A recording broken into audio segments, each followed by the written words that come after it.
नमस्कार दोस्तों, मैं साधना पांडे मार्गदर्शन पे आपका बहुत बहुत स्वागत करती हूँ। दोस्तों, आज मैं बात करूँगी मकर संक्रांति के बारे में। और मकर संक्रांति एक ऐसा पर्व है जिस पे हम स्नान करते हैं, दान करते हैं और इसका पुण्य जो है हमें अश्वमेध यज्ञ के बराबर मिलता है। दान करना तो हमारे लिए हमेशा ही बहुत अच्छा और शुभ विकल्प माना गया है। इससे हमारे ग्रह भी मजबूत होते हैं और हम अपनी बहुत सारी बाधाओं से भी मुक्त होते हैं। दोस्तों, मकर संक्रांति हो गया या सूर्य ग्रहण हो गया और चंद्र ग्रहण, इसके बाद यानी सूर्य ग्रहण चंद्र ग्रहण के बाद मकर संक्रांति के दिन का दान ये बहुत अधिक जो है पुण्यदायी होता है। शास्त्र में इसकी महिमा बताई गई है कि ये अश्वमेध यज्ञ के बराबर होता है। तो दोस्तों, जैसा कि 2021 में ये पर्व है मकर संक्रांति का और हम सभी जो है इसे मनाएंगे। अब इस पर्व में आपको स्नान कब करना है? दोस्तों, स्नान की विधि इसमें आपको पता है कि स्नान जो है ब्रह्म मुहूर्त में ही किया जाता है। स्नान जो है पवित्र नदी में, जलाशय में हम करें तो ये बहुत अधिक उचित माना जाता है। यानी इस दिन इस पर्व की जो सबसे बड़ी महत्ता है, मोटे शब्दों में मैं बता दूं तो स्नान और दान का ही ये पर्व है।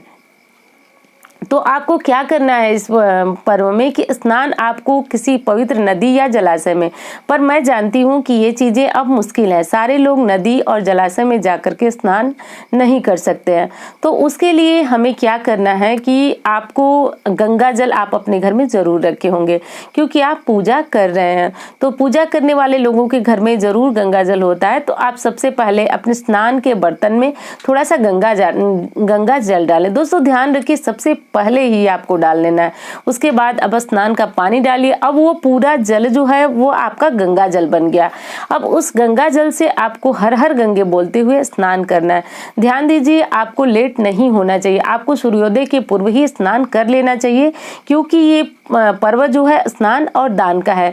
और दोस्तों, पर्व विशेष इसलिए है कि इस दिन सूर्य जो है वह अपने बेटे शनि से मिलने के लिए उनके घर जाते हैं। तो इसलिए आज का दान जो है वह सर्वश्रेष्ठ माना जाता है।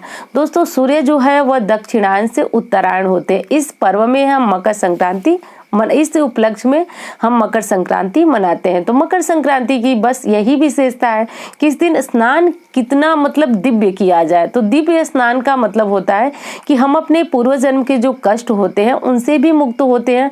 और इस जन्म में जाने अनजाने में हमसे अगर किसी प्रकार की, किसी को वाणी से, मन से, कर्म से, वचन से किसी प्रकार की अगर तकलीफ किसी को पहुंची हो तो वो सारी चीजें हमारे द्वारा जो है धुल जाएं, दूर हो जाएं। तो आपको गंगा स्नान घर में ही बहुत दिव्य तरीके से करना है। दूसरी चीज, अगर नहीं है घर में गंगा जल तो आपको क्या करना है? तो आप थोड़ा सा तुलसी माता को आप रात में ही स्नान के थोड़े से एक लोटे में रख लें। लोटा तांबे का हो तो बेहद अच्छा है।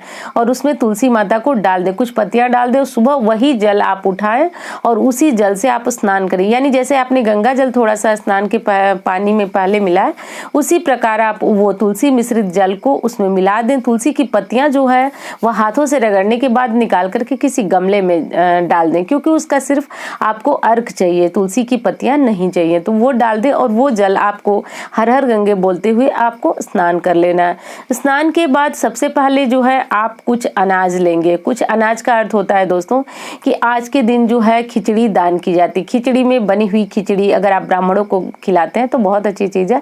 वैसे कच्ची खिचड़ी यानी चावल, दाल, अदरक और कुछ सब्जियां, जो भी चीज़ें आप दे सकते हैं वो दिया जाता है। और अगली चीज़ ये है कि अगर आप शनि की पीड़ा से कष्ट में हैं तो आज के दिन आप काले तिल जो है वह दान भी करें। भोजन तो अवश्य ही, काले तिल के बिना आज भोजन नहीं बनता है और हर किसी को काले तिल का सेवन आज करना चाहिए। इससे शनि जनित पीड़ा से आने वाले समय में भी हमें राहत मिलती है और चल रही है तो भी आज जो है तिल का सेवन करना बहुत अधिक पुण्यदायी माना जाता है। तिल का उपटन लगा करके भी आप स्नान कर सकते हैं।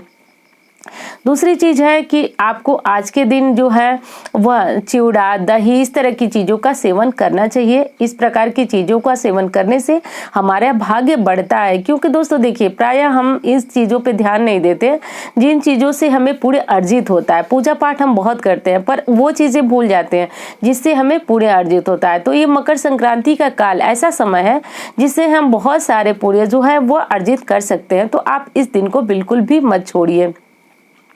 हाँ, तो मैं बात कर रही थी आपसे कि क्या-क्या चीज़ें और दान कर सकते हैं। तो खिचड़ी दान कर सकते हैं, घी दान कर सकते हैं, दही दे सकते हैं, गुड़ और गेहूँ, शक्कर इस तरह गुड़, गेहूँ और तांबे इस तरह की चीज़ें आप अगर मंदिर में दान करते हैं तो निश्चित रूप से आपका सौभाग्य जो है इससे बढ़ता है और जो भी मुसीबत आपके ऊपर चल रही है वो चीज़ें जो है बिल्कुल समाप्त होने लगती है, क्योंकि 3 ही ऐसे काल बताए गए हैं शास्त्र में जिस समय दान करना बेहद उचित माना गया है। तो आप स्नान कीजिए और ये चीज़ें जो मैंने अभी भी बताया इनमें से जो चीज़ें आपको उपलब्ध हो सके। देखिए, दान हमेशा अपनी स्थिति के अनुसार किया जाता है, तो मैं बिल्कुल ये आपसे नहीं कहूँगी कि आप ये सारी चीज़ें दान करें। जो चीज़ें आप दान कर सकते हैं उन चीज़ों को आप इकट्ठा स्नान के पूर्व ही इकट्ठा करके रख लें और स्नान करके आएँ तो आप इन चीज़ों पर एक बार हाथ लगा के स्पर्श करें और आप स्पर्श करते हुए भगवान से बोलें कि हे भगवान, आप जो है मेरे ऊपर कृपा करें।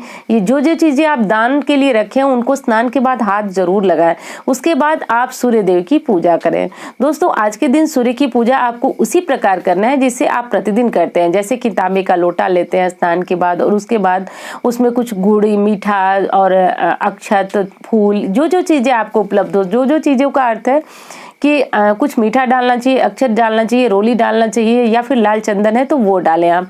अब ये चीज़ें आप लेकर के सूर्यदेव को जल दें। जल देने के बाद आपको आज के दिन जो है वह श्री राम जी की भी पूजा भी बहुत ज़रूरी है करना। तो चाहे तो आप विष्णु सहस्त्र नाम का पाठ चला सकते हैं, चाहे तो कर सकते हैं। विष्णु जी की पूजा भी करेंगे तो ये बहुत अच्छी बात है, यानी विष्णु जी या श्री राम जी की। तो श्री रामचरितमानस का पाठ भी आप चाहें तो कर सकते हैं, नहीं चाहें तो विष्णु सहस्त्र नाम कर सकते हैं।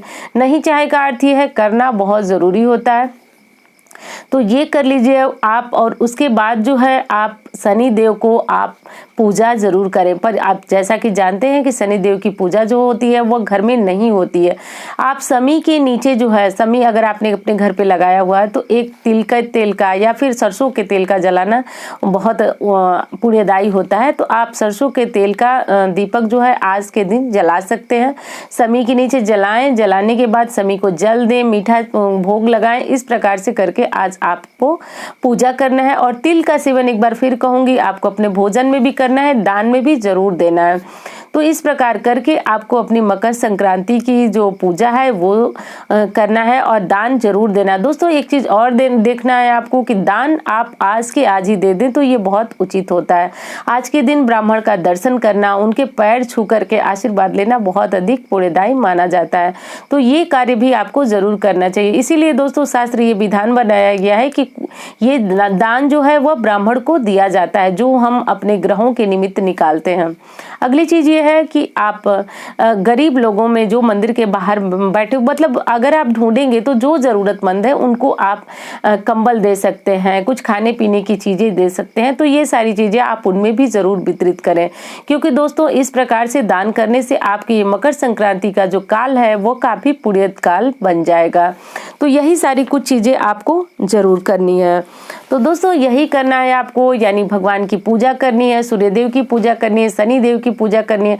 पर एक बात तो फिर कहूंगी आपसे कि शनि देव की पूजा घर में मत कीजिएगा। घर में बिल्कुल भी शनि देव की पूजा न करें, सूर्यदेव की पूजा करें और इस प्रकार पूजा करके आप अपने जीवन को संपूर्ण बनाएं। और दोस्तों ये मकर संक्रांति का काल जो है वो उसको बिल्कुल भी आप छोड़िएगा मत। अपने जीवन को उदय बनाने के लिए यानी अपने पुण्यों का उदय करने के लिए आप इसी विधि से पूजा पाठ करें, मकर संक्रांति के पर्व को मनाएं। दोस्तों बहुत सारे लोग जो होते हैं वो सोचते हैं कि सुबह तक स्नान करना है, तो सुबह तक स्नान करना आज के दिन तो बिल्कुल भी ऐसा आलस्य करना नहीं चाहिए। आपको सुबह सुबह ही स्नान जरूर कर लेना चाहिए, यानी कि जब ब्रह्म मुहूर्त में हो, सूर्योदय न हुआ हो उसी समय।